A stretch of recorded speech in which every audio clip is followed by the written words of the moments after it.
సింహరాశి వారికి అష్టమస్థాన శని ప్రారంభం అయిన తర్వాత మొట్టమొదటిసారిగా నరసింహస్వామి జయంతి సందర్భంగా ఎలాంటి విధి విధానం పాటించడం వలన అష్టమగ్రహ చతుర్గ్రహ దోషం తొలగించుకోవచ్చో ఈ వీడియోలో సవివరంగా సంపూర్ణంగా తెలుసుకుందాం. సింహరాశిలో ఏ నక్షత్రాలు వస్తాయగా మఖా నక్షత్రంలోని 4 పాదాలు, పుబ్బా నక్షత్రం 4 పాదాలు, ఉత్తరా నక్షత్రంలో 1 పాదం కలిపితే సింహరాశి. రాశాధిపతి రవి భగవానుడు. ఈ సంవత్సరము రాజు కూడా రవి భగవానుడే. వీరికి 2వ స్థానంలో కేతు సంచార స్థితి ఉండడం వల్ల కొన్ని విషయాలలో మీరు మీ మనసు మాట కాకుండా, మీ వ్యక్తిగత నిర్ణయం కాకుండా అనేక మంది మాట వినడం వలన అపజయాలను మూటగట్టుకునే పరిస్థితి ఉంటుంది.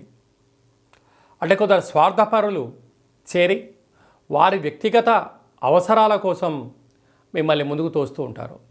అలా కాకుండా మీరు ఏదైనా పనిచేసేటప్పుడు మీ మనసుతో మాట్లాడండి, మీ అనుభవాన్ని ఒకసారి చూసుకోండి.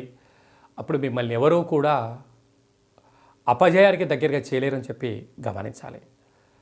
పోతే అష్టమంలో చతుర్గ్రహ సంచార స్థితి, బుధుడు, శుక్రుడు, శని భగవానుడు, రాహు సంచార స్థితి. ఇలాంటి కాల సమయంలో దూరవాయు జల ప్రయాణాలు చేసేటప్పుడు ఎన్నో జాగ్రత్తలు అవసరం.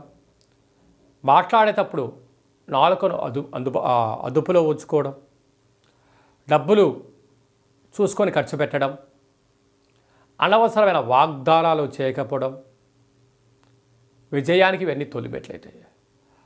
అందుకే ఆనందంలో వాగ్దానం చేయొద్దట, ఆవేశంలో నిర్ణయం తీసుకోకూడదట. తన కోపమే తన శత్రు, తన శాంతమే తనకు రక్ష, దయ చుట్టంపు గదరా సుమతి అని చెప్పి మనకు చెప్పారు. కనుక సింహరాశి వారు ఇది పాటించి తీరాలి.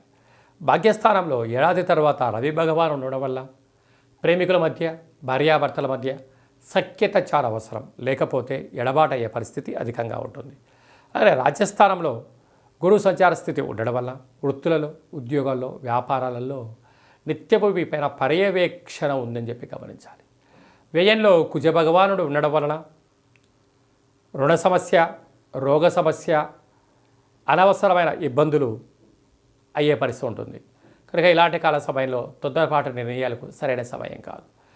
నరసింహస్వామి యొక్క జయంతి సందర్భంగా ఎర్రటి పుష్పమాల, వీలైతే స్వామివారికి వడపప్పు నైవేద్యాన్ని ఏర్పాటు చేయడం, అలా చంద్రభగవానునికి మనం నైవేద్యం పెట్టేటువంటి కాల సమయంలో నవధాన్యాలను వేసి గోమాతకు ఏర్పాటు చేయడం వలన గ్రహదోషం తొలగి గ్రహయోగం కలిగి మీరు అనుకున్న విజయం మీ సొంతమవుతుంది. ప్రభుత్వ అధికారులు, ప్రైవేట్ రంగంలో ఉండబడిన వారు, స్థిరచరాస్తుల వ్యాపారస్తులు, రియల్ ఎస్టేట్ రంగంలో ఉండబడిన వారందరికీ కూడా చాలా మంచి కాలము అని చెప్పి గమనించాలి.